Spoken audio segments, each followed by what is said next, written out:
Masayang nagmamahala ng magkasintang si Jude at Nisa. Simple lamang ang pamumuhay nila sa kanilang probinsya. May sarili silang bahay na pamana pa ng ina ng babae. Meron din sila mga pananim sa bakuran na siyang pinagkukunan din nila ng makakain. Kahit na hindi mayaman, mayaman naman sila sa pagmamahalan. At dahil nga sa nag-uumapaw na pagmamahalan, nakabuo sila ng isang panibagong buhay. Nagbunga ang kanilang pagmamahalan ng isang malusog na sanggol. Kamukhang kamukha mo talaga ang anak natin. Minsan, nagtatampo na ako kasi ako naman ang nagdala sa kanya pero bakit parang kinuha niya lahat sa iyo yung itsura mo? Nakabantay ang mag-asawa noon sa tapat ng kunan ng bata. Kapwa sila nakangiti habang pinagmamasdan ng sanggol na mahimbing na natutulog. Kahit naman ako ang kamukha ni Miguel, sigurado ako na ugali mo naman ang mamanahin niya sa'yo. Ano mo naman nasabi? Ang sabi ng matatanda sa lugar namin, kapag hindi nakuha ng anak mo ang itsura mo, malamang sa malamang ugali mo ang mamanahin niya. Totoo yun. Tinan mo ko, hindi ko kamukha si mama pero kami ang magkaugali. Kahit na kaunting ugali naman ang manahin niya, ayos lang naman sa akin kasi pareho naman tayong mabuting tao. Oo, tama ka dyan, mahal. Kaya nga dapat gagawin natin ang lahat para mabigyan siya ng magandang buhay. Pero mahal, kailan pala natin siya pabibinyagan?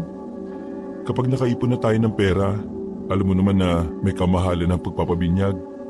Kailangan natin kumuha ng ninong at mga ninang. Tapos, kailangan siyempre mapakain natin sila.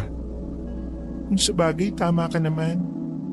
Kailangan pala natin kumayod ng kumayod. Ako lang ang kakayod. Ikaw, dito ka lang sa bahay. Hindi mo kailangan mapagod. Napangiti na lamang ang babaeng si Nisa.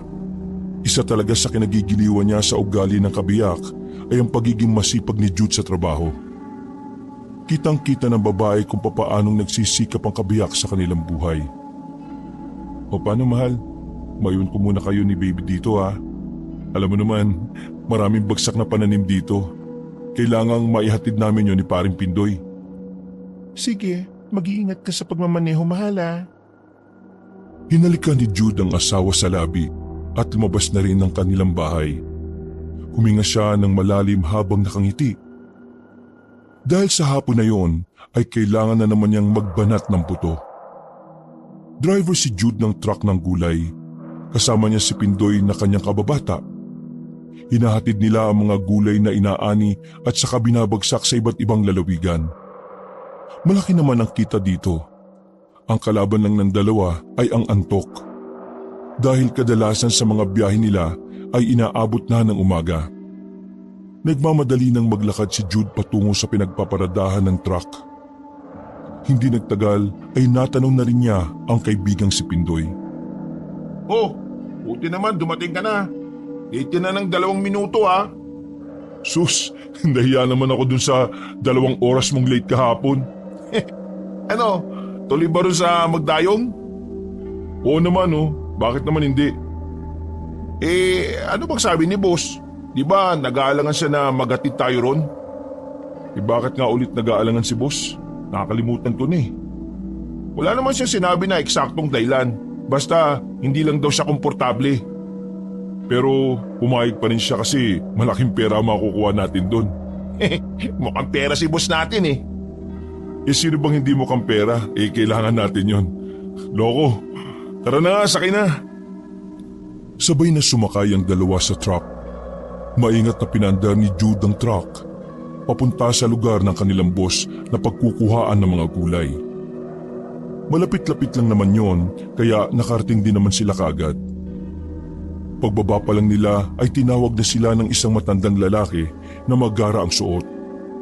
Yun ang kanilang boss na si Erning. Mabilis namang silang lumapit doon. Seryoso lang ang mukha ni Mang Erning na magsalita ito. Handa na ba kayo ngayon? Opo naman, boss. Bakit po? May naging problema po ba tayo? Wala naman. Gusto ko lang namang malaman kung kondisyon kayo ngayon. Ayos na ayos naman kami, boss. Pero boss, ano po bang meron sa magdayong? Bakit parang nag-aalangan ka? Wala yon. May naalala lang ako. O basta, kapag may nangyaring hindi inaasahan ha, iisipin nyo lang lagi na dapat makauwi kayo ng maayos. Naintindihan nyo ba? Opo boss, makakaasa po kayo. O sige na, akutin nyo na yung mga gulay sa tambakan natin. Mga ilang sandali lang ay naisampan na rin ng magkaibigan ng mga gulay sa truck. Dakong 6:00 nang magsimula na silang bumiyahe. May kalayuan ang biyahe nila, kaya naman nililibang na lang ng dalawa ang sarili nila sa kwentuhan. Nakaugalian na rin kasi nila na kahit nasa biyahe sila, pinag-uusapan nila ang ilang bagay-bagay. Kabilang roon ang kanilang mga problema. Pare, tingin mo kaya babalikan pa kaya ako ni Tessa? Napangisi si Jude habang nagmamaneho. Ilang beses na kasing tinanong ni Pindoy sa kanya yon, at iisa lang din naman ang sinasagot niya. Gaya nga ng lagi kong sinasabi, hindi na babalik yun. Nakahanap na ng ibang lalaki yun, di ba? Ay nako, ginawa ko naman lahat eh. Bakit ba nakuha niyo pang magloko? Alam mo, inggit nga ako sa iyo eh. Kasi mabait ang asawa mo. Kailan kaya ako makakahanap ng matinong babae, no? Makakahanap ka lang ng matinong babae kapag matino ka na rin pumili ng babae. Ikaw naman kasi, basta maganda lang, ayos na sa'yo. Basta, galit ako dyan kay Tessa. Sana kunin ng aswang yun. Aswang talaga? Oo, aswang. Hindi ka ba naniniwala sa aswang? Sandaling hindi nagsalita si Jude. Sa katunayan, noon pa man magkasintahan pa lang sila ni Nessa, naniniwala na siyang totoong nabubuhay pa rin ang mga aswang. May karanasan na rin kasi sila noon ni Nessa sa aswang. Oo, naniniwala ako dyan. Nakwento ko naman sa'yo dati, di ba? Yung naranasan namin ni Nessa. Yung may matandang sumusunod sa inyo, tapos bigla na lang gumapang paakit ng puno na may dumaan na sasakyan? Mismo. Alam mo, sa totoo lang, medyo naniniwala rin naman ako sa aswang eh. Pero hindi ko alam kung meron pa ngayon ha. Tingin mo, meron pa? Tingin ko, parang dito sa probinsya natin wala. Hindi natin alam, baka nananahimik lang sila. Ewan ko sa'yo. Bakit ba napunta sa aswang ang usapan natin? Natawa na lang pareho ang magkaibigan. Makalipas ang halos kalahating oras ay narating na rin nila ang lugar ng Magdayong. Ibang-iba ang lugar na yon kumpara sa kanilang baryo. Kung sa kanila ay medyo marami-rami na ang mga bahay, sa lugar na yon ay kakaunti lamang. Mabibilang nga lang din sa daliri ang mga poste ng ilaw sa kalsada na gumagana. Binagala ni Jude ang andan ng sasakyan nang matanong na nila ang arko ng isang baryo. Hininto ni Jude ang truck sa gilid. Tiningala nila ang arko na may nakalagay na Magdayong 1. 1? Ibig sabihin may 2? Oo, malamang. Mukhang tahimik sa baryo na to ha. Kunin mo na yung papel, tapos puntahan na rin natin yung buyer. Maya-maya lang ay pumasok na rin ang dalawa papasok sa baryong yon. Palingon-lingon sila sa kanilang paligid. Naninibago kasi sila sa kanilang mga nakikita.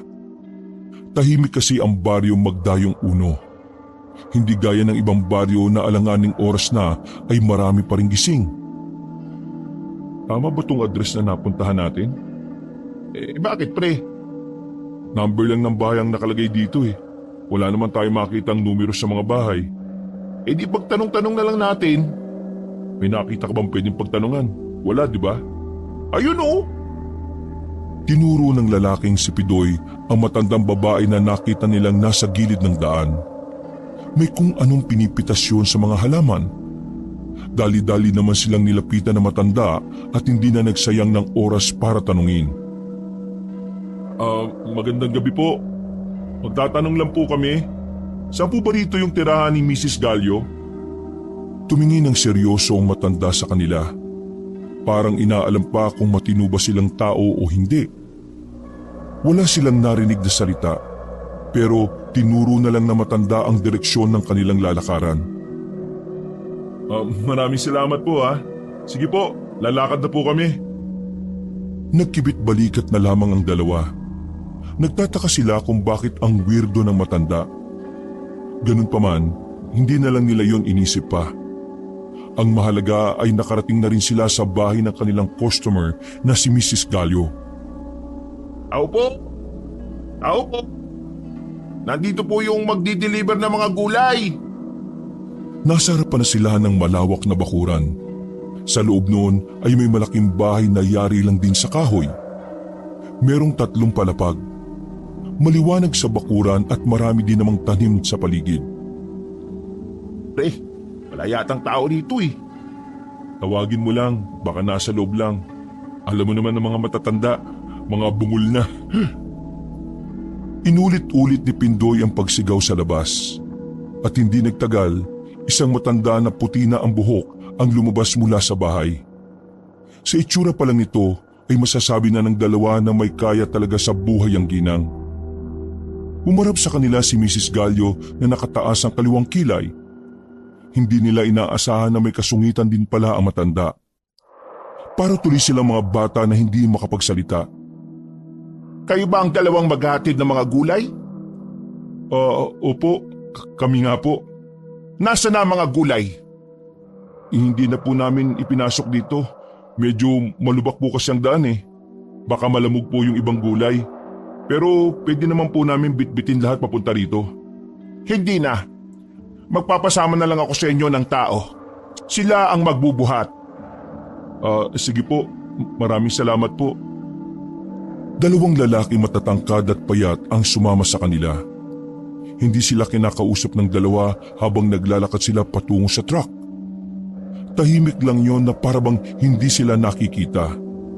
Pagdating nila sa mga gulay, walang sabi-sabi na pinagkukuha ng mga lalaki ang mga kargang sako ng gulay. Nagulat ang magkaibigan dahil 4 na sako kagad ang binuhat ng 2 lalaki. Sa payat na mga yon, hindi inakala ni Jude at Pindoy na kakayanin ng mga yon na kumuha agad ng 8 sako. Walang Diyo. Ang lalakas pala. At ang galing pang magbalanse. Tingnan mo, hindi mo lang nahuhulog yung mga sako na nasa ulo. Mga tao ba talaga yan?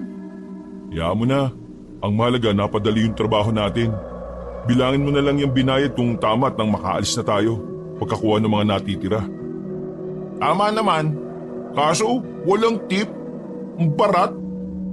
Nang hakutin na ng 2 lalaki ang mga natitirang sako, tumingin pa sila ng seryoso kay Jude at Pindoy. Akala nga na magkaibigan ay may sasabihin. Pero naghintay lang sila sa wala. Umiling-iling na lang sila. Noong mga sandaling yon, pakiramdam nila ay weirdo talaga ang mga taong nakatira doon. Nagbiro pa nga ang dalawa na baka hindi na inabot ng modernisasyon ang mga taga roon, kaya ganun ang mga kilos nila. Isang madaling trabaho lang ang nangyari nung oras na yon. Unang beses sa buwan na yon ay hindi sila nagbuhat papunta sa bahay ng customer. Bilang mga taga-deliver, malaking bagay na para sa kanila yon. 3:00 na ng madaling araw nakauwi si Jude sa kanilang bahay. Marami kasi silang pinaghatira ng mga gulay sa iba't ibang lugar. Napapangiti na lang si Jude habang binibilang ang pera na kinita niya. Sa isip-isip niya, malaki-laki ang madadagdag niya para sa pagpapabinyag ng anak. Kaunting tiis na lang anak, mabibinyagan ka na rin.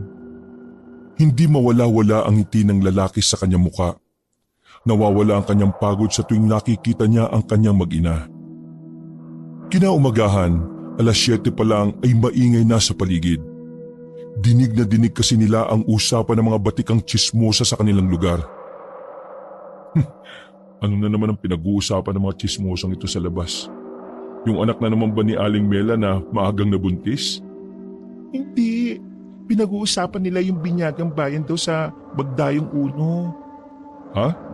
Binyagang bayan? Sa Magdayong Uno? Oo. Meron daw binyagang bayan doon. Natanggap sila ng mga taga-ibang baryo. Ang sabi, wala raw gagastusin. Sagot na raw nila. Ang iisipin na lang daw ay yung magiging salo-salo pag uwi sa bahay. Aba, maganda yan ah. Ang kaso, legit ba yan? Ang sabi nila, legit naman daw.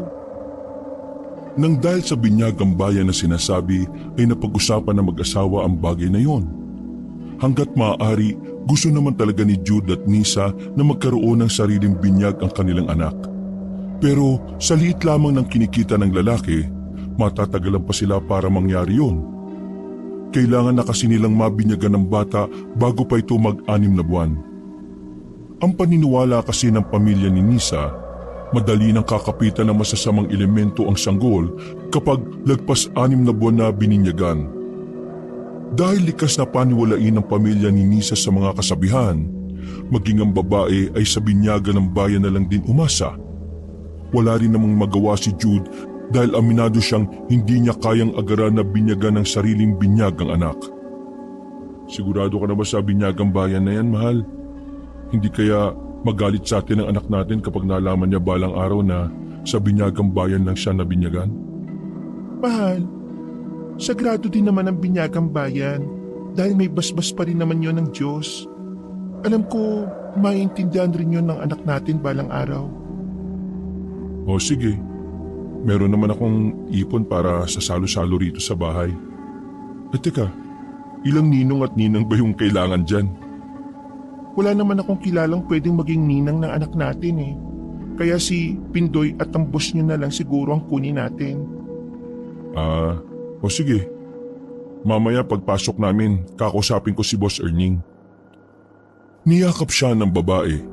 Kahit na nag-aalangan siya sa binyagang bayan na yon, pinaubaya na lamang niya ang desisyon kay Nisa. Palagay niya kasi, si Nisa naman talaga kasi ang may karapatang magdesisyon pagdating sa anak nila dahil ito ang ina.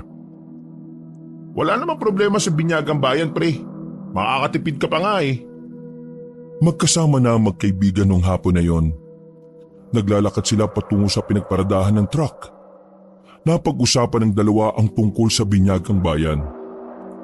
Wala naman ng problema, pero kasi pwede naman kasing mag-ipon para magkaroon ng sariling binyag ang anak namin, di ba?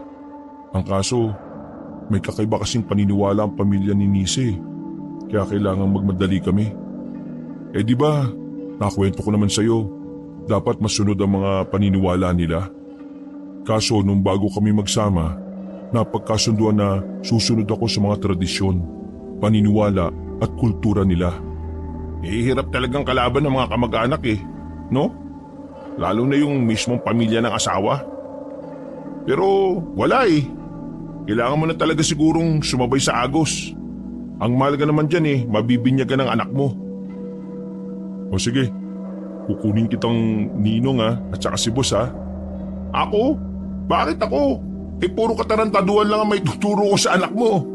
Si Raulo, malamang turuan mo naman ang kabutihan Tsaka, ikaw lang naman ang malapit kong kaibigan sa lugar natin Sa akin wala namang problema kasi magkaibigan naman tayo si Boss Erning kaya papayag?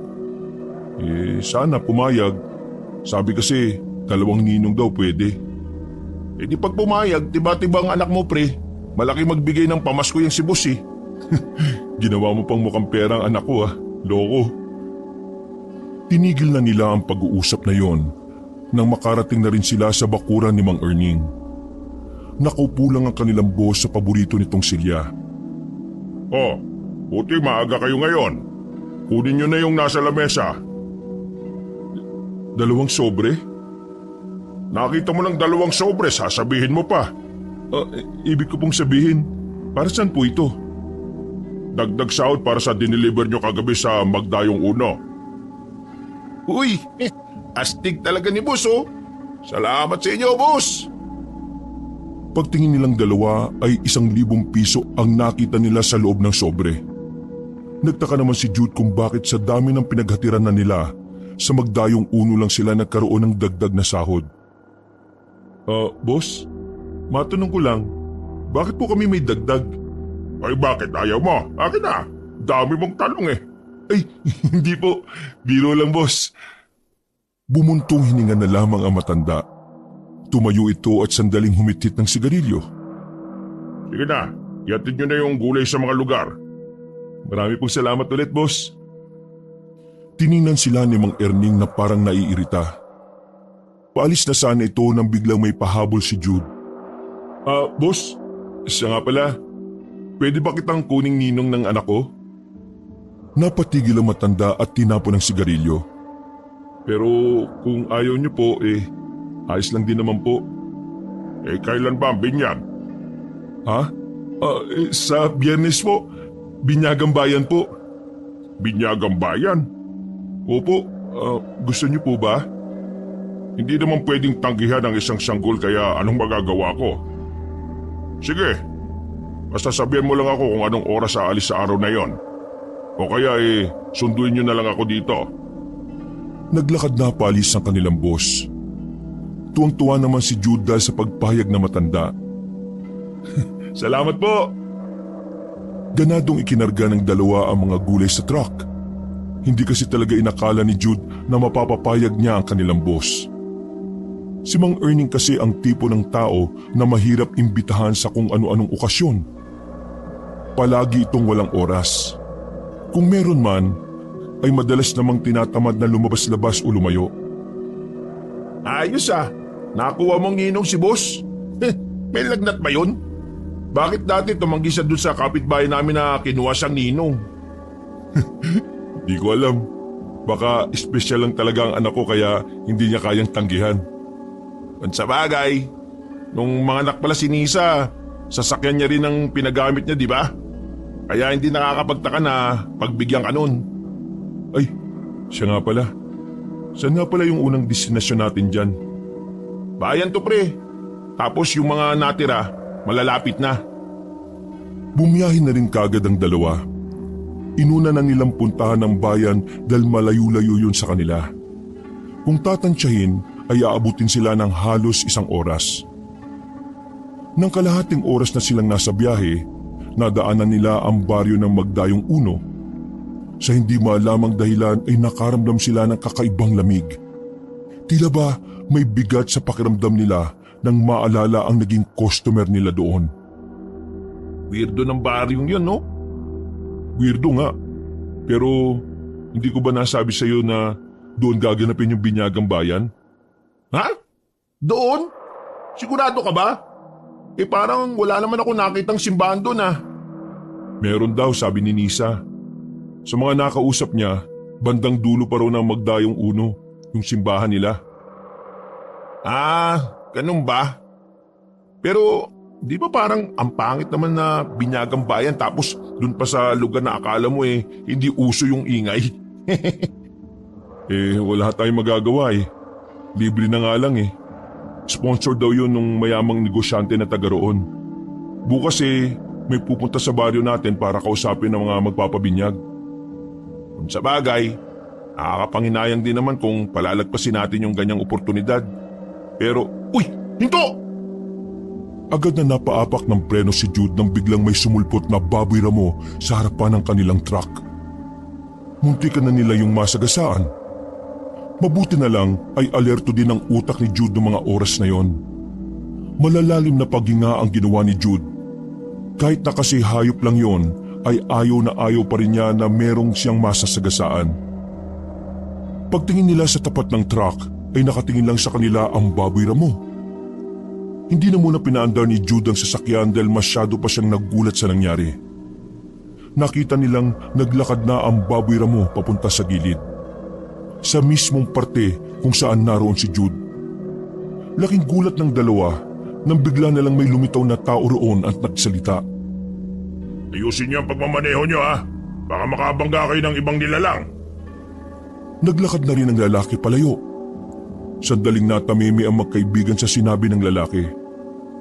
Sakalang nila namukhaan ng lalaking yon nang wala yun sa paligid. Pre, di ba yun yung isa sa mga lalaking nagakot ng gulay sa Magdayong Uno? Oo nga, siya nga. Pero ang pinagtataka ko lang, nasan yung baboy ramo? Bakit bigla na lang lumitaw yung lalaki sa gilid ko? Hindi kaya, pre, di kaya aswang yung lalaki? Aswang yung isa sa tauhan ni Mrs. Gallo? Sa ideya na baka tama nga ang kanilang hinala, hindi na nagdalawang isip pa si Jude na paandarin ng muli ang truck. Harurot niya itong pinatakbo.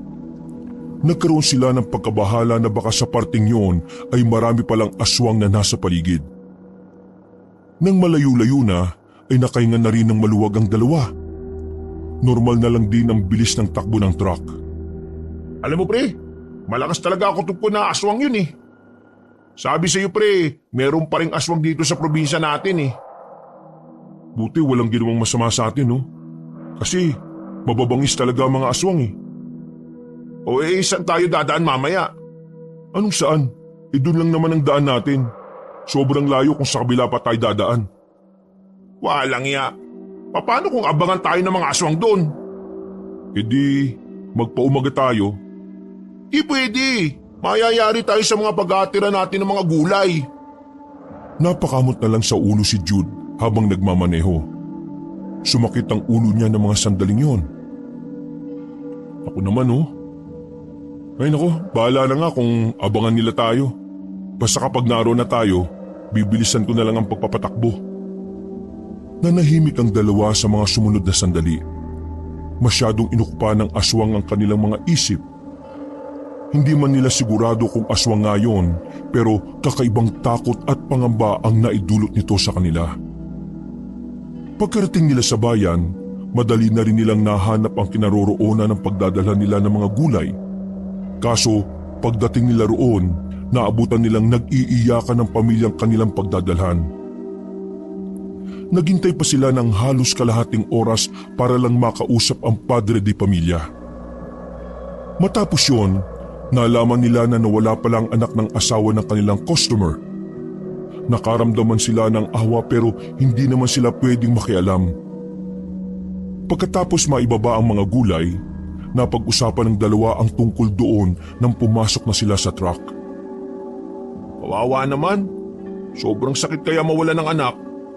Pero sino kaya kukuha ng anak nila, no? Bakit akong tinatanong mo? Di ko naman sila kilala. Pilosopo ka rin, no? Pero, totoo nga, masakit mawala ng anak. Lalo na't katatapos lang pala binyagan ng anak nila. Tapos kinuha lang sa kanila. Papanda rin na sana ni Jude ang sasakyan nang marinig nilang nagsisigaw ang babaeng nawala ng anak. Nagkakatinginan si Jude at Pindoy. Dahil ang naririnig nilang sinisigaw ng babae ay ang mga aswang. Dahil base roon, aswang daw ang kumuha sa anak nito. Nagkaroon ng mahabang katahimikan sa loob ng sasakyan bago ipihit ni Jude ang susi ng sasakyan. Nung oras na yon, alam ni Jude na hindi nagkataon lang ang lahat. Ang mga sunod-sunod na pag-expose sa mga aswang, nararamdaman niyang totoo talagang meron ng mga nilalang na ganon sa kanilang probinsya. Pinaandar ni Jude ang sasakyan. Tahimik lang silang dalawa habang nasa biyahe. Pero makalipas lang ang halos 10 minuto, hindi na rin nakatiis pa si Pindoy. Binasag na nito ang katahimikan. Pre, hindi kaya mabango sa pang-amoy ng aswang ang mga sanggol? Pero kasi bagong binyag yung sanggol eh. Kaya ibig sabihin lang nun, malakas pa ang basbas ng Diyos sa kanya. Kaya papaano siya manakuha ng aswang? Sinasabi mo ba na baka gawa-gawa lang ng nanay yung sinasabi niya kanina? Hindi ko alam. Pwede rin naman kasing totoo. Tapos may ginawa lang na kakaiba ang mga aswang kaya nila nakuha yung sanggol. Gaya ng... Hindi ko alam. Hindi naman ako aswang eh. Ay nako, magmaneho ka na nga lang. Baka mabangga pa tayo sa kalutangan mo eh. Tinuon na lamang ni Jude ang kanyang atensyon sa pagmamaneho. Hindi mawala-wala sa kanyang isipan ang tungkol sa sanggol na dinukot ng mga aswang. Kinikilabutan si Jude sa ideyang marami ng kabahayan sa bayan. Pero nagawa pa rin ng mga aswang ang gusto nila. Dahil doon, napagtanto ni Jude na talagang walang pinipiling lugar ang mga aswang. Napalunok ng laway ang lalaki. Sinubukan niyang kumalma dahil marami pa silang pupuntahan. Makalipas lang ang 1 oras, nakarating na rin sila sa pangalawa nilang paghahatira ng gulay. Malapit-lapit din naman yon sa iba pa, kaya hindi na rin sila nahirapan. Dakong 3:00 na madaling araw na matapos sila. Mas maaga na yon kumpara sa mga nauna nilang pinaghahatiran. At dahil may oras pa naman silang dalawa, dumaan na muna sila sa kilalang kapihan sa kanilang lugar. Isang malawak na bakuran yon at may mga nakalatag lang na mga lamesa at silya. Agad naman silang pumesto at lumapit naman sa kanila ang isang babae na kukuha ng kanilang order. Pagkatapos nilang magkape ay umuwi na rin ang dalawa. Pagdating ni Jude sa kanilang bahay ay napaupo muna siya sa tapat ng pintuan. Humikab siya sandali at inilabas ang perang kinita sabay binilang. Pambihira. Baliktad ang epekto ng kape sa akin ha. Di bale, mukhang nakarami naman kami ngayon. Nakangiti habang binibilang ni Jude ang pera. Kahit na may mga nangyaring kakaiba ng gabing yon, kahit na papaano ay masaya pa rin si Jude dahil higit na mas malalaki ang mga kinikita niya kumpara sa mga nagdaang buwan. Tanghali na nang magising si Jude kinabukasan. Dinig niya ang iyak ng kanilang anak sa kanilang maliit na sala. Paglabas niya ng kanilang kwarto ay nakita niyang karga ni Nisa ang sanggol. Mahal, dumating nga pala kanina yung taga-simbahan na nag-interview. Yung para sa Binyagang Bayan. Nakausap na niya ako. Kumusta naman daw? Wala naman kami naging problema. Ayos na. Kailangan na lang natin maganda sa Biyernes. Mabuti naman kung ganon. Ay, siya nga pala. Umayag pala si boss. Tapos si Pindoy naman, sure naman yon. Ay, mabuti naman kung ganon. Mahal, kapag ba magpapabinyag, di ba kailangan talaga ng pari? Oo naman, kasi pari ang magbibinyag eh. Bakit mo naman naitanong? Wala lang. May mga narinig kasi akong kwento na may mga nagpabinyag daw doon, pero hindi pari ang nagbinyag kundi kapitan. Baka naman kasi sa ibang parte na magdayong yun. Hindi pwedeng kapitan ang magbinyag, dapat talaga pare. Tumango-tango lamang si Nisa. Mabilis na lumipas sa mga araw. Sumapit na ang pinakahihintay na mag-asawa. Sabik na sabik si Jude na mabinyagan ng kanyang anak. Abot langit ang ngiti nila habang pinagmamasdan ng anak sa maganda nitong kasuotan. Sobrang gwapo naman ang anak natin ha. Nako, kamukha mo talaga si Miguel. Nasa loob lang sila ng kanilang bakuran nung hapon na yon. Hinihintay lamang nila si Pindoy at Mang Erning para sa sasakyan. Hindi nagtagal, natanaw na rin nila ang sasakyan na huminto sa tapat. Masayang lumapit ang dalawa sa labas, dala ang sanggol. Sakay na pre, sa likod kayo. Nagmamadaling sumakay si Jude at Nisa. 3:00 na rin kasi ng hapon noon. Maraming salamat po boss sa pagpapahiram nitong sasakyan. Wala namang problema sa akin yun eh. Pero saan ba binyagan? Bakit ba ganitong oras na magsisimula? Sa magdayong uno po eh. Napalingon sa kanila si Mang Erning sa likuran. Hindi nito inaasahan na yun ang isasagot ng lalaki. Sa magdayong uno? May binyagan ba sa lugar na yon? Opo, may nakausap kasi kami na taga-simbahan doon. Libre na raw lahat. Tapos may pa-interview pang nalalaman eh. Ganun ba? Okay, sa magdayong uno pala. Hindi maipinta ang mukha ni Mang Erning nung oras na yon. Hindi na lamang niya pinahalata sa mag-asawa. Ayaw niyang sirain ang saya sa mga yon. O paano? Aalis na tayo ha? Mag-iingat ka sa pagmamaneho. Wala akong tiwala sa pagmamaneho mo eh. Habang abala sa pag-uusap ang tatlo, tahimik lang si Mang Erning sa biyahe. Napansin naman yun ni Jude pero hindi na lang din siya nagtanong. Mga ilang sandali lang ay nakarating na rin sila sa magdayong uno. 4:00 na nung oras na yon, huminto sila sa tapat sandali. Papasok ba natin tong sasakyan malubak sa loob? Anong gusto mo? Lakarin natin hanggang dulo maalikabok. Kita mong may kasama tayong bata oh. Sige na, pasok mo na. Napapakamot na lang sa ulo ang lalaking si Pindoy. Tumagal sila sa parting yon ng baryo. Sobrang daming luba kasi. At ang iba pang parte ay may mga malalambot na lupa. Sa tansya ni Jude, tumagal yata sila ng halos 30 minutos din. Saka lamang nila natanaw ang sinasabing simbahan sa dulo ng baryong Magdayong 1. Oh, yun pala oh. Mula sa loob ng sasakyan ay nakita nilang may 4 na mga nanay ang naroon. Dala-dala ang mga sanggol na ipabibinyag din. Bakit parang kakaunti lang kayo? Baka kasi papunta pa lang yung iba. Malay natin naligaw-ligaw kasi liblib na rin naman itong parting ito eh. Ngayon lang ako nakakita ng simbahan na nakatirik sa liblib na lugar ah. Ang mahalaga, mabinyagan ng anak natin oh. Maayos na ipinarada ni Pindoy ang sasakyan sa gilid. Napatingin pa sa kanila ang ibang magulang na naroon nang bumaba na sila ng sasakyan. Paglapit nila, agad na sinabi sa kanila ng magulang na sila-sila lang talaga ang magpapabinyag. Ang iba raw kasi ay hindi na tumuloy. Habang kinakausap ni Nisa ang mga kapwa nito ina, sumilip naman si Jude at Pindoy sa loob ng sinasabing simbahan. Mukha namang simbahan ang nasa loob, pero nakapagtataka na wala silang nakitang ribulto ng kahit na anong santo at kahit imahe lamang ni Jesus. Ang naroon lang ay mga ribulto ng mga anghel na nasa gilid ng altar. Ano kayang relihiyon ng mga taga rito? Tingin mo, Katoliko? Katoliko naman siguro.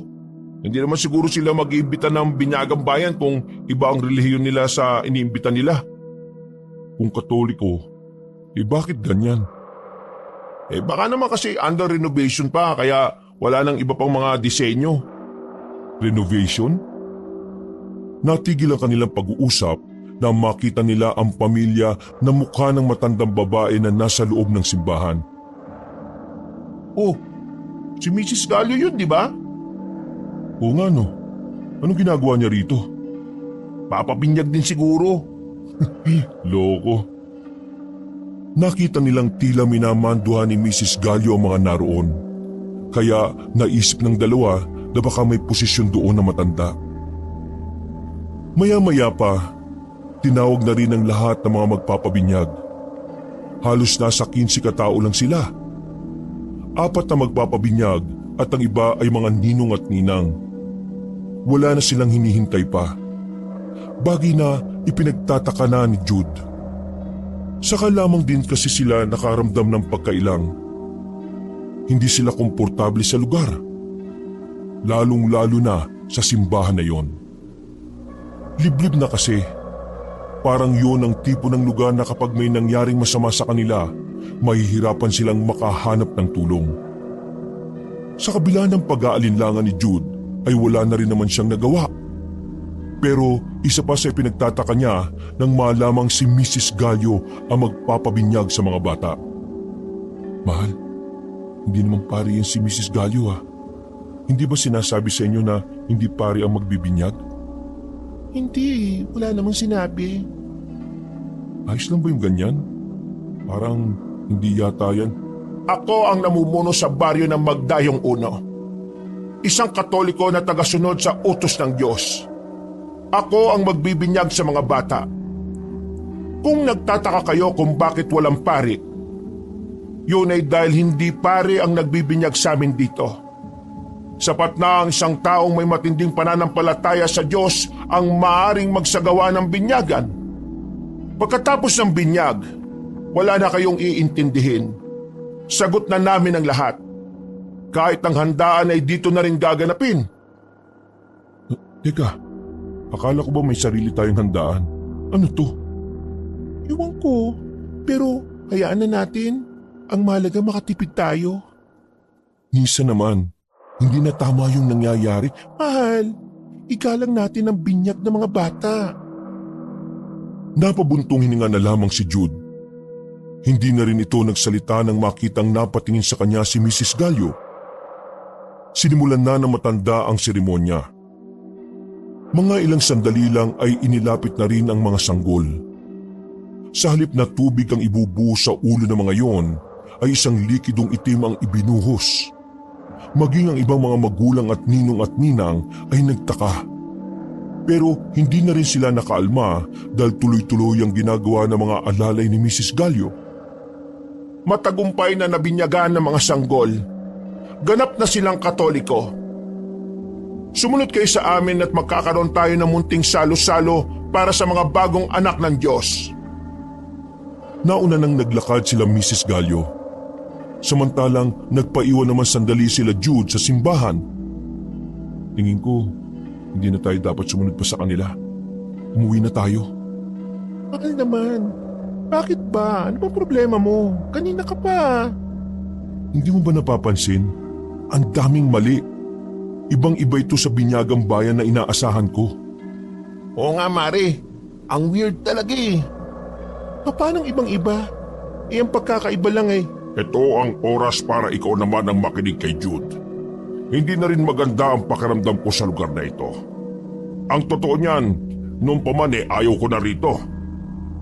Boss, anong ibig niyo sabihin? Bumalik na tayo sa sasakyan at doon ko na lang sasabihin. Mahal, tara na, umuwi na muna tayo. Nakasimangot ang babaeng si Nisa. Dahil nagkasundo naman na ang tatlo, wala na rin namang nagawa ang babae. Paglabas nila ng sasakyan ay hindi nila inaasahang inaabangan pala sila ni Mrs. Gallo. Nagulat pa ng bahagya si Jude. Saan kayo pupunta? Hindi ba kayo sasama sa pagdiriwang? Maraming salamat na lang po. May mga niluto rin kasi kaming pagkain sa bahay eh. Wala kasing naiwan doon. Masasayang lang kung mapapanis o marurumihan. Pero kasama sa tradisyon na dito ginaganap ang pagdiriwang dahil nandito ang diwa ng Panginoon. Kaya iba ang tradisyon nyo sa tradisyon ng iba. Huwag mong ipilit na sundin nila. Maraming salamat po talaga pero kailangan na po talaga naming umuwi eh. Ang batang yan. Tiningnan ni Mrs. Gallo nang makahulugan ng sanggol na si Miguel. Darating ang panahon na kailangan niyang bumalik dito. Ano pong sinasabi niyo? Hindi namin kayo maintindihan ah. Tara na. Kakagat na ang dilim. Baka mahirapan pa tayong makauwi nito. Hindi na nila pinansin ang mga sinabi ni Mrs. Gallo. Naglakad na sila palapit sa sasakyan. Bago sila makasakay, nakita pa nila ang matanda na masama ang tingin sa kanila. Ganun na rin ang iba pang mga taong naroroon. Jude, ikaw na magmaneho para mabilis. Baka masira ang sasakyan niyo, boss. Maraming lubak eh. Tsaka baka mahilo po si baby. Mamili ka. Mahilo ang bata o masira itong sasakyan ko o maabutan nila tayo at mamatay tayong lahat. Mamamatay tayong lahat? Bakit? Paandarin mo muna at nang makaalis na tayo. Dali-daling pinagana ni Jude ang makina ng sasakyan. Wala na itong sinayang na panahon. Agad nitong pinaandar ang sasakyan at umalon-alon pa ang sasakyan dahil sa may kabilisan ng kanilang andar sa malubak na daan. Mga aswang ang mga naririto. Agad na nagtayuan ang mga balahibo ni Jude at Nisa nang marinig yon kay Mang Erning. Boss, anong aswang? Nung nakaraan ko lang din nalaman. Bago kayo mag-deliver dito ng gulay, may kakilala akong nakatuklas na mga aswang ang nakatira sa baryong ito. Ngayon, hindi na natagpuan ang kakilala kong yon.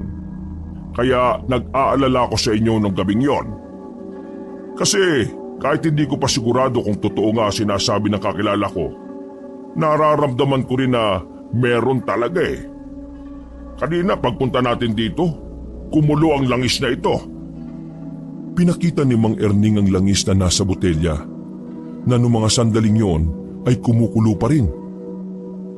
Boss naman, kung alam mo na palang aswang yung mga naririto dapat sinabi mo kagad para hindi na tayo tumuloy. Ayaw ko namang sirain ang kaligayahan ng mag-asawa. Isa pa, hindi ko pa naman sigurado kanina habang nasa biyahe tayo Kutob pa lang ang meron ako. Pero pagdating natin sa simbahan, saka na ako nakumbinsi. Ang Erning, hindi ka naman po nagbibiruan no? Iha, sa tingin mo, magmamadali ako makaalis kung nagbibiro lang ako? Natameme ang babae, habang si Jude naman ay tahimik lang na nakatingin sa dinaraanan nila. Pero ang totoo, labis-labis na ang kaba nitong nararamdaman. Lalo pat mahaba-haba pa ang tatakbuhin ng sasakyan palabas. Mahal, totoo ba ang sinasabi ng boss mo? Totoo man o hindi, Dapat makaalis na tayo rito. Kaya hawak mo ng maayos si Miguel ha. Mas bibilisan ko pa. Pre, parang may sumusunod na yata sa atin oh. Paglingon nila sa likuran, nakita nilang may mga mangilan-ngilan ng kalalakihan ng tumatakbo. Mas lalong kinabahan si Jude kaya mas lalo nitong binilisan ang pagpapatakbo. Laking pasasalamat nila nang ligtas silang makalabas ng baryong yon. Habol ang kanilang hininga dahil sa sobrang kaba, kahit na nakaligtas na sila, hindi pa rin nawawala sa kanilang dibdib ang takot at kilabot. Tumigil sila sa pamamahay ni Mang Erning. Pansamantala muna silang nanatili roon habang nagpapakalma. Tulala at balisa silang lahat habang humihigop ng mainit na kape. Mahal, sorry hindi ako nakinig sa iyo eh. Kasalanan ko kung bakit tayo humantong sa ganito. Mahal, huwag mong sisihin ang sarili mo. Alam kong ang ginawa mo ay para lang din sa anak natin.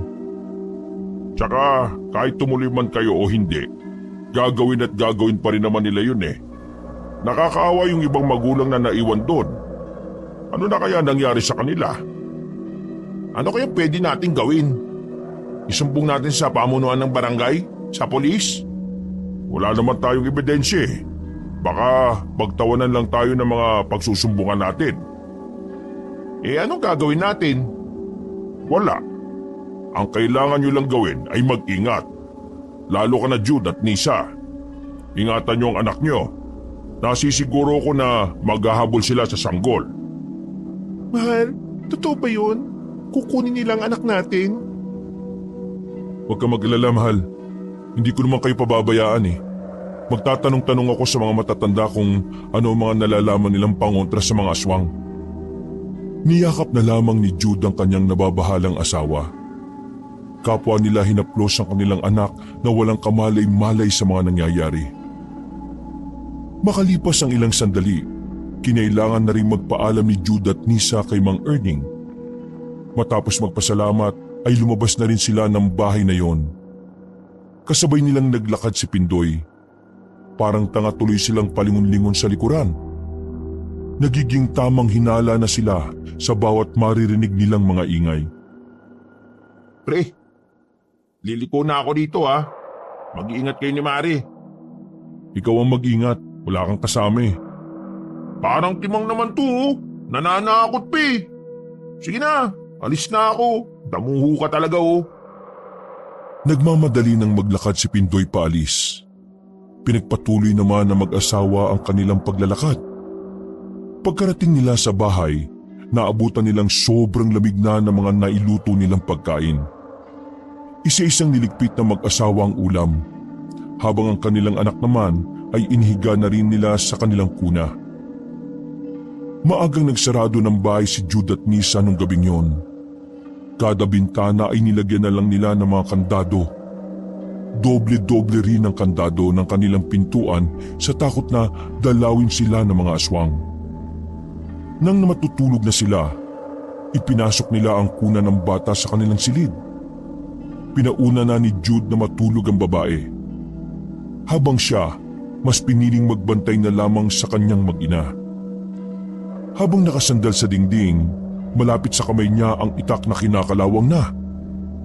Nang lumalim na ang kinagabihan, naramdaman na ni Jude na parang may umaali-aligid na sa kanilang bahay.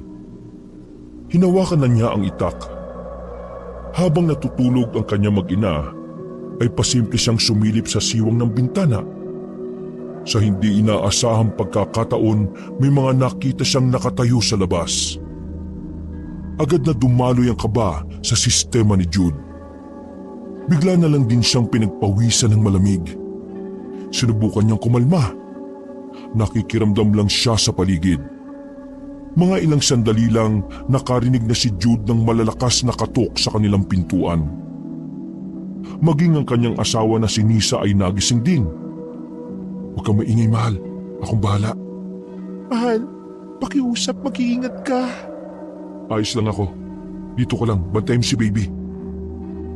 Marahang lumabas ng silid ang lalaking si Jude, dala ang kinakalawang na itak. Mga ilang sandali lang narinig na lamang niyang may nagsalita sa labas. Isang pamilyar na boses. nandito kami para kunin ang bata. Pagmamay-ari namin siya dahil nabinyagan siya sa ilalim ng aming kultura at tradisyon. Kaya ibigay niyo na sa amin ang batang yan kung gusto niyong maging mapayapa ang inyong buhay mag-asawa. Hindi na nagsalita si Jude. Nanatili lang siyang nakikiramdam at nag-aabang kung papasukin ba sila ng mga hinihinala niyang aswang. Mister, alam kong nandiyan ka. Alam kong naririnig mo ko. Kung gusto mo pang tumagal ang buhay niyong mag-asawa, ibigay niyo sa amin ang sanggol na amin ang pagmamay-ari. Hindi na nakapagpigil pa si Jude. Nasagot na niya ang matanda. Niloko niyo kami. Pinapawalang bisa namin ang binyag na yon. Kung gusto niyo ng sanggol, gumawa kayo ng sa inyo. Ha! Nagpapatawa ka ba? Menopause na ako? Wala akong pakialam kung ano ka pa. Hindi niyo pwedeng kunin ang anak ko. Anak namin siya at kahit kailan hindi namin siya ibibigay sa mga aswang na kagaya niyo. Mister, ikaw na nagsabi, mga aswang kami. Kahit na anong oras ngayon ay kayang-kaya ka namin pasukin dyan at kunin ang persahan ng bata. Hindi ako natatakot sa inyo. Kung hindi ka mapapakiusapan, mapipilitan kaming... Napatigil sa pagsasalita ang matanda nang makarinig ng malakas na putok si Jude sa labas ng kanilang bahay. Naramdaman niyang tila nagpulasan ng mga aswang. Para bang natataranta ang mga yon. Ilang sandali lang narinig na niya ang sigaw ng kanyang boss na si Mang Erning. Jude! Nandiyan ba kayo? Ayos lang ba kayo? Hindi na nagdalawang isip si Jude na buksan ang pintuan. Bumungad sa kanya ang boss na may daladalang shotgun. Kasama nito ang ilan sa mga tauhan nito. Mabuti po dumating kayo, boss pare. Malapit na nila kaming pasukin eh. Ang maigi pa, doon na muna kayo sa bahay. Delikado rito sa bahay nyo dahil madali itong mapapasok. Maraming salamat po talaga, boss pare. Sige na, bilisan nyo na. Habang hindi pa bumabalik ang mga aswang na yon. Agad na pumasok si Jude sa kanilang silid. Mahal, nasa labas sila, boss pare. Doon na muna tayo sa kanila. Agad na nag-impake ang mag-asawa. Binalot nila ng makapal na kumot ang kanilang anak. Lumuwag lamang ang kanilang kalooban na makarating na sila sa pamamahay ni Mang Erning. Kampante naman ang mag-asawa na ligtas sila roon dahil bato ang bahay ni Mang Erning. Bukod pa roon ay meron din itong gwadya na nagbabantay sa labas ng bahay nito. Maraming salamat po talaga, boss pare. Hindi ko na alam ang gagawin ko kung hindi kayo dumating eh. Masama talaga ang pakiramdam ko kanina kaya naisipan kong puntahan ka pare. Sakto naman na may mga aswang na pala sa tapat ng bahay ninyo. Sa nangyari kasi na binyagan, alam ko na baka balikan nila kayo para kunin ang bata. Yun nga pong sinabi sa akin kanina ni Mrs. Gallo eh. Hindi nila kami patatahimikin hanggat hindi nila nakukuha sa amin yung anak ko. Kaya maraming salamat po talaga sa inyo, boss pare. Tumigil ka nga sa kakapasalamat mo. Ginagawa ko lang naman ito para sa inaanak ko. Pero walang bisa po para sa amin ang binyag na yon. Kahit na, ninong pa rin ako niyan kapag nabinyagan niya sa totoong simbahan. Sa ngayon, mag-isip muna tayo ng paraan kung paano natin matatalo mga aswang na yan. Sige, boss pare. Mas kailangan yata natin silang iwasan kaysa labanan eh. Wala tayong sapat na karanasan sa pakikipaglaban sa kanila. Kaya naman, malaki ang tsansa na mapahamak lang po tayo. Mas maigi siguro kung aalis na lang kami ng probinsyang ito eh. Jude, pare, alam mo, kahit saan kayo magpunta, hahanapin nila kayo. Mahalaga ang buhay ng bata para sa kanila. Ikaw na rin ang nagsabi, hindi nila kayo titigilan. Ano nga pong gagawin natin? Huwag kayo mag-alala. Meron akong kakilala na magaling na antingero. Antingero? Ano po yun? Antingero? Yung ano ba? Yung basta. Lumalaban daw sila sa mga aswang. Hindi ko rin alam eh. Basta may kilala akong ganon. Maraming salamat po. Pasensya na po at nadadamay po kayo ha. Hindi. Matagal ko na rin gustong makatapat ng mga aswang na yan eh. Sila ang dahilan kung bakit nalugi ang negosyo ko noon na bakahan doon sa kabilang baryo. Hindi lahat ito ay tungkol sa binyagan. Tungkol na rin ito sa kaligtasan ng lahat. Nakapagpahinga ng maayos si Jude at Nisa. Hindi na sumugod pa sa kanila ang mga aswang dahil na rin siguro marami ang taong naroon. Kinaumagahan, dumating agad ang sinabi ni Mang Erning. Ang aga-aga ay naririnig nila ang ingay sa sala ni Mang Erning. Unang bumangon si Jude at lumabas ng silid. Nakita niya roon na kausap ni Mang Erning ang isang lalaking maraming tato. Singkita ng mata, higit sa lahat parang nakainom ng alak. Aro Diyos ko! Ikaw na ba yan, my friend? Pambihira ka naman. Paano ka naman makakausap ng maayos niyan kung lasing ka? Bakit, my friend? Ano ba problema? Nakita ng dalawa si Jude na nakatayo sa hagdan kaya tinawag na ito ni Mang Erning. Agad din namang lumapit ang lalaki. Umupo sila sa sofa at doon biglang sumeryoso ang mukha ng half-Japanese at half-Filipino na si Huramura. Para bang biglang nawala na lang ang tama ng alak sa kanya. Who are you? Oh, ikaw may problema. Magandang umaga po. Kayo po ba yung antingero na sinasabi niya? Oh, correct. Kasi po, napatigil sa pagsasalita si Jude nang biglang bumagsak na ang hapon sa sofa. Wala pang isang minuto ay nakatulog na rin ito. Asinggero talaga yung si Huramura. Pero kapag matino yan, magaling daw yan eh. Hindi ba kayo close? Hindi. Medyo hindi. Ewan? Basta nung araw lagi kaming nakakausap nito sa bilyaran. Antingero na siya noon. Hapon ng nanay niya, Pinoy ang tatay. Dito na tumanda sa Pinas pero bulol-bulol pa rin magsalita. Pero sigurado naman po na matutulungan niya tayo. Oo. Kailangan lang bumalik siya sa katinoan. Bumuntong hininga na lamang si Jude. Kahit papaano ay napapanatag ang kalooban niya dahil meron nang makakatulong sa kanila. Pagsapit ng tanghali, dumating si Pindoy sa bahay ng kanilang boss. Nabalitaan kasi nito na umalis ng bahay si Jude at Nisa. Dala-dala nito ang kalahating sako ng bawang na binili pa mula sa bayan. Boss, pwede ba sa susunod magkaroon ka na rin ng taniman ng bawang? Ang bigat eh.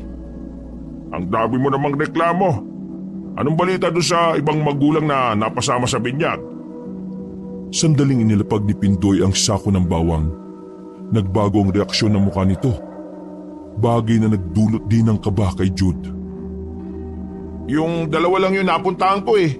At ang sabi ng mga kamag-anak, hindi pa nakakauwi mula kahapon. Hindi na itinuloy ni Jude ang kanyang sasabihin dahil nababasa niya sa reaksyon ni Mang Erning at Pindoy na iisa lang sila ng naiisip. Nakaramdam ng awa si Jude sa mga sanggol at mga magulang na nabiktima ni Mrs. Gallo. Mabilis na lumipas sa mga sandali. Nagising na si Huramura. Nasa katinoan na ito, pero nagtataka ito kung bakit siya naroon. Ganun pa man, sinimulan na rin ni Jude na ipaliwanag ang mga nangyari sa antingerong hapon. Seryoso lang din naman yung nakikinig.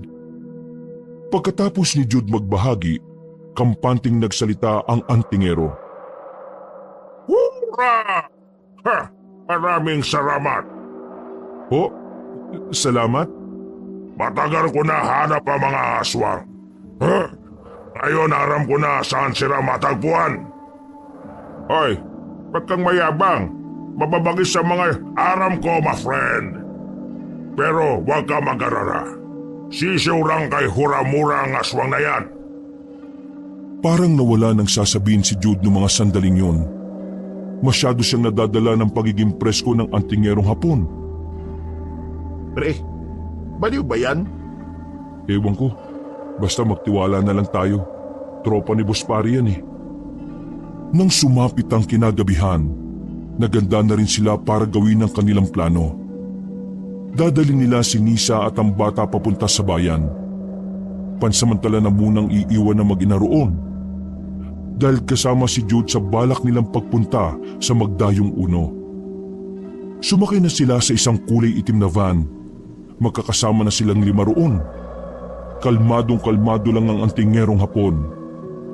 Samantalang sila ay nagsisimula ng lamunin ng kaba. Kailangan ba talaga naming sumama? Hindi ba pwedeng ikaw na lang kasi ikaw naman ang antingero? Ikaw ba, Duwag? Ako? Duwag? Hindi Manahimik ka dyan. Sige na, tayo punta muna bayan. Pagkatapos, balik tayo sa Magdayong Uno. Kailangan ko kayo. Kailangan ko kasama. Kahit gaano ko kagaling, hindi ko kaya kung rat sila sabay-sabay aatake. Nanahimik na lamang si Pindoy, samantalang si Jude naman ay sinimulan na rin paandarin ng sasakyan. Marami silang dalang gamit noon, pero kahit na ganoon, hindi pa rin maalis ang pagkabahala ni Jude. Hindi naman kasi siya sanay sa gulo, at mas lalong hindi rin siya sanay na kumalaban ng mga aswang. Kaya wala siyang ideya kung ano ang may tutulong niya sa gagawin nila. Sa mga unang minuto ng kanilang biyahe ay payapa lang silang nasa sasakyan. Mabagal lang ang pagpapatakbo ni Jude dahil may kadiliman na rin ang kanilang dinaraanan. Ang daan na yun ay rekomendasyon ni Huramura. Ayon kasi rito ay malayo ang daan na yun sa Magdayong Uno, kaya kampante ang antingerong Hapon na magiging madali ang pagpunta nila sa bayan. Pero sa mga sumunod na sandali, dito na naging komplikado ang lahat. Puspare, hindi yata tayo makakadaan. Napatingin si Mang Erning sa harapan. Nakita niya na may ilang kalalakihan ng nakaharang sa kalsada. Sa unang tingin pa lang nila, alam nila na mga aswang ang mga yon. Ako bahara. Kinuha na ng antingerong Hapon ang kanyang kitana. Nagsuot din ito ng kung ano-anong kwintas. Dinig pa nila na merong inkantasyon na ginawa si Huramura. Bumaba ng van si Huramura. Lumapit ito sa mga kalalakihang nakaharang. Nang kausapin niya ang mga yon, bigla na lang nagbago ng anyo ang mga lalaki. Sa unang pagkakataon, mas nakita nila ng klaro ang pagpapalit ng anyo ng mga yon. Hilabot na naman ang kanilang naramdaman. Lalong-lalo na si Nisa na hindi na gaanong nagsasalita katabi ni Pindoy. Umalma lang kayo. Kakayanin niya ni Huramura. Para silang nanonood sa isang pelikula ng pagtatatagain ng antingerong Hapon ng mga aswang. Nang dumistansya sandali si Huramura, napansin ni Jude at Mang Erning na binubulungan ng Hapon ng kitana nito. Anong ginagawa niya? Baka gumagawa siya ng mabilisang ritual gamit ang kitana niya. Hindi ko alam. Tanong mo ron, lumabas ka. Sa isang iglap lang, nakita na lamang nilang nakabulagta na ang mga aswang na yon sa kalsada. Sumisenyas sa kanila si Huramura, kaya lumabas si Jude at Mang Erning. Tulungan niyo ko. Itabi ang mga ito sa gilid. Duguan ang mga aswang. Nang makita pa lang ni Jude ang mukha ng aswang ay para na siyang masusuka. Nakakakilabot din ang pagkakataga ng Hapon sa mga yon. Natatakot man, hinawakan na lamang ni Jude ang isa pang aswang sa paa. Hinila niya yon paalis sa gitna. Kailangan natin birisan. Bari ako tansya. Di ko alam bakit sila nandito. Hindi ka ba nasaktan? Hanggat di abot bito ka, di yon masakit. Nauna nang maglakad papasok ng van ng Hapon habang dumudugo ang hinlalaki nitong daliri. Pero wala yung nararamdamang sakit. Dito na napagtanto ni Jude na baka dahil yun sa mga anting-anting na suot ni Huramura. Nagmamadali na silang pumasok sa sasakyan at pinaharurot yun ni Jude. Mabuti na lang talaga at likas na mahusay si Jude sa pagmamaneho. Kaya naman nakarating na rin sila ng bayan ng walang napapahamak sa kanila. Dinala nila si Nisa at ang anak ni Jude sa isa pang bahay ni Mang Erning sa bayan. Ligtas naman yung doon dahil sa parting yun ay marami mga beer house na buhay sa gabi. Kaya naman malabong mapuntahan sila ng aswang doon. Ipangako mo sa akin na babalik ka ng ligtas, ha? Ayaw kong lumaki ang anak natin na walang ama. Huwag ka mag-alala, mahal. Mag-iingat ako.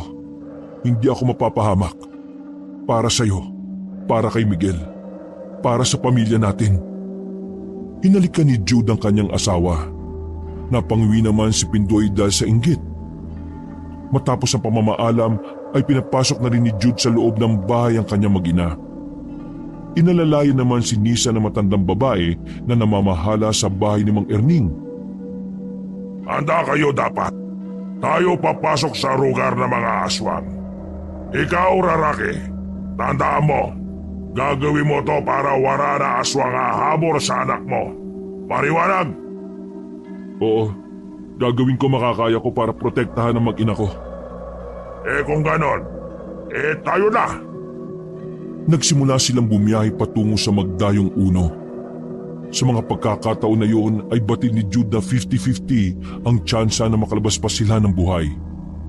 Maring yun na rin ang huli nilang sandali.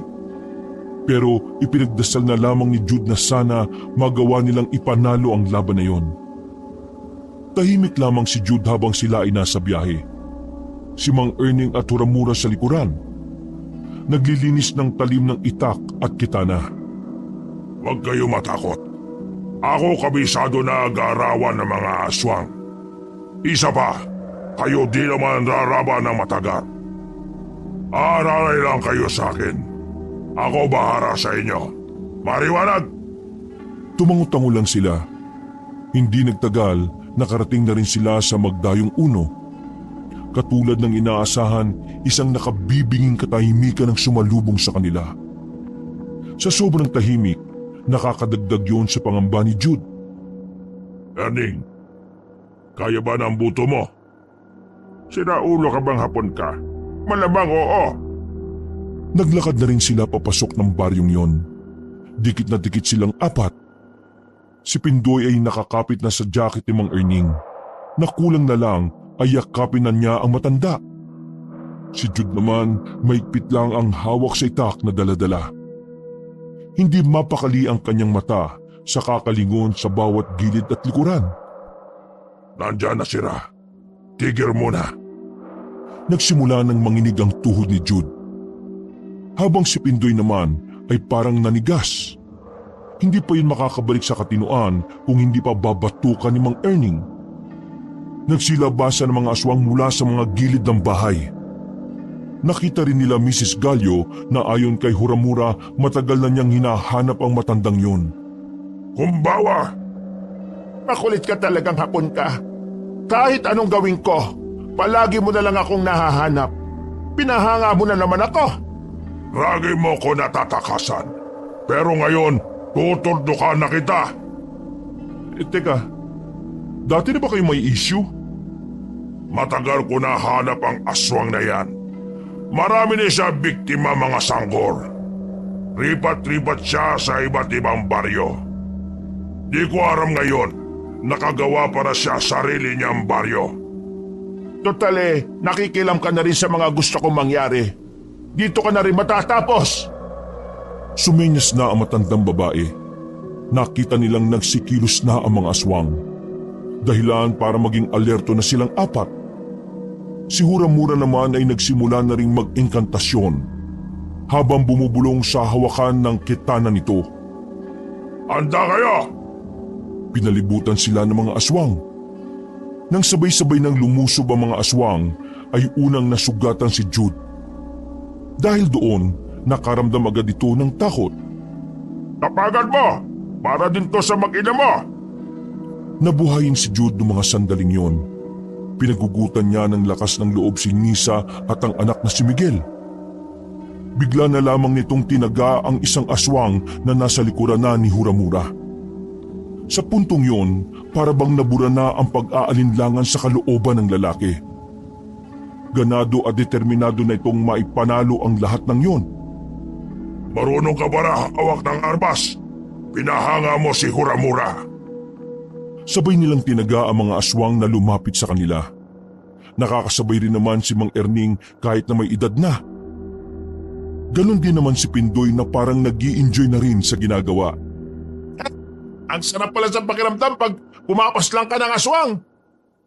Sa isang iglap lang Nalagasan agad ng 8 aswang ang hanay ni Mrs. Gallo. Para sa kanila, magandang sinyalis na yon na nakakalamang sila sa laban. Magaling ang ginawa ninyo. Pero kayanin nyo kaya kung sabay-sabay na silang lulusob? Hura! Masyado mo kami mamarit. Di mo na aram kung ano ako. Isinukbit ng antingerong hapon ng kitana nito. Hinawakan nito ang kwintas na may kulay pulang bato. Pumikit sandali ang antingero at saka bumulong ng mga Latin na salita. Nakita nila na parang kinagulat yun ni Mrs. Gallo. Nagtaka na lamang ang matanda nang magbagsakan ng mga kasamahan nitong aswang. Ang matandang aswang na lamang ang natitirang gising ng mga sandaling yon. Anong ginawa mo? Anting-anting naggaring sa diwata ng biringan. Kung sinong marapit sa akin ng mga aswang, mamamatay agad. Ayaw ng anting-anting ko na merong masama sa paligid. Ikaw, pasaramat ka. Medyo marakas ka. Kaya di ka damay. Lalong bumilib si Jude sa antingerong hapon. Hindi niya kailanman naisip na totoo rin pala ang mga anting-anting. Para siyang batang namamangha habang nakatingin sa kwintas. Pero dahil sa nangyari, mas lalong naggalit ang matandang aswang.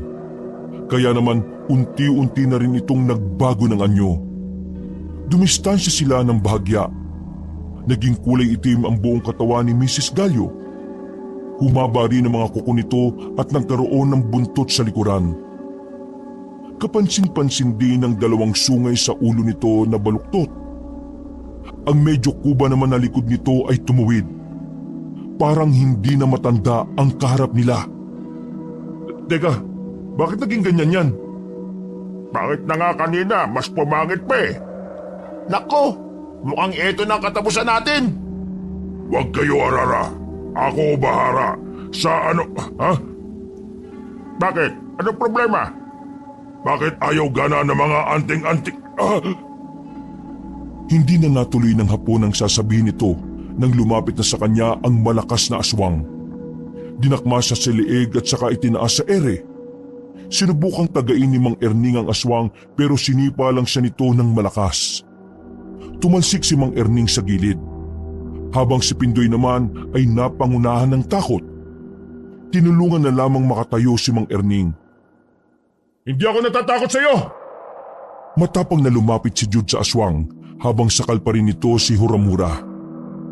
Kaso sa kasamaang palad, sinakalang din siya nito. Sabay silang binagsak sa lupa. Namilipit sa sakit ang 2. Hindi agad sila nakatayo. Ano nga akala mo sa akin? Mahina pa rin matapos ng maraming taon kong pag-iwas sa'yo. Huramura, tinataglay ko na ang kapangyarihan ng isang sinaunang aswang. Wala ako, Baki. Matataro. Manahimik ka na. Tanggapin mo na lang na dito ka na magwawakas. Habang nakadapa si Jude ay nag-iisip siya ng paraan kung papaano matatalo ang aswang na yon. Naawa na siya kay Huramura dahil parang papel lang itong binubugbog ni Mrs. Gallo. Duguan na ang mukha ng antingerong hapon. Wala itong magawa dahil lahat ng dala nitong anting-anting ay hindi na gumagana. Habang gumagapang si Huramura ay napatingin ito kay Jude. Bigla na lamang sumilay ang ngiti nito. Aram ko na bakit di nagana anting-anting. Anong sinasabi mo? Nakahanap na ng bagong amo anting-anting. Biglang hinubad ng antingerong hapon ang kwintas na may pulang bato. Hinagis na yon kay Jude. Ha? Ano to? Suotin mo na, Inotel! Nagtatanong ka ba talaga eh? Agad na sinuot ni Jude ang kwintas. Dinampot nito ang itak at namimilipit na tumayo. Tingin mo ba gagana ang anting-anting na yan para sa isang pangkaraniwang tao lang? Di siya pangkaraniwan. Yang lalaki, meron siya rabis na pagmamahal. Pagmamahal para sa pamilya. Tapang, marasakit, bukal sa puso. Siya bagong amo. Binata! Hurra! Bastrangin mo na aswang na yan! Kampante si Mrs. Gallo na hindi tatalabang anting-anting na suot ni Jude. Kaya naman lumapit lang yun ng kampante. sinakal nito ulit si Jude. Pero sa hindi inaasahang pagkakataon, tinarak ni Jude ang itak sa dibdib na matandang aswang. Nagulat si Mrs. Gallo nang bumaon ng itak. Naging dahilan yun ng sunod-sunod nitong pagsuka ng dugo. Wala ka kasi isip! Ha? Nagawa ko yun? Napatay ni Jude si Mrs. Gallo. Hindi siya makapaniwala. Pero nagpapasalamat na lang siya dahil natuldukan na ang bantang panganib sa kanyang mag-ina at sa iba pang mga tao sa mga baryo. Nailigtas din nila ang mga bihag na sanggol at mga nanay. Nang matalo nila ang mga aswang, winasak nila ang baryong Magdayong Uno. Masayang nakauwi si Jude sa kanyang mag-ina. Isang linggo lamang matapos ang labanan, muling bibinyagan ang kanilang anak sa tunay na simbahan at sa tunay na Diyos na si Jesus. Marami mang pinagdaanan ng mag-asawa, nagpapasalamat na lang din sila dahil may mga taong tumulong sa kanila para lagpasan ang problemang yon. At sa bagong kabanata ng kanilang buhay, handa nang harapin ni Jude ang mga parating na pagsubok. Bilang isang ama at asawa, at higit sa lahat, bilang isang bagong antingero. Ang bagong protektor ng kanilang baryo. Hindi pa man mahusay, pero ginagawa ni Jude ang makakaya niya para maging karapat-dapat na tagapangalaga ng anting-anting. At para maging karapat-dapat na antingerong ama para sa kanyang anak. Wakas.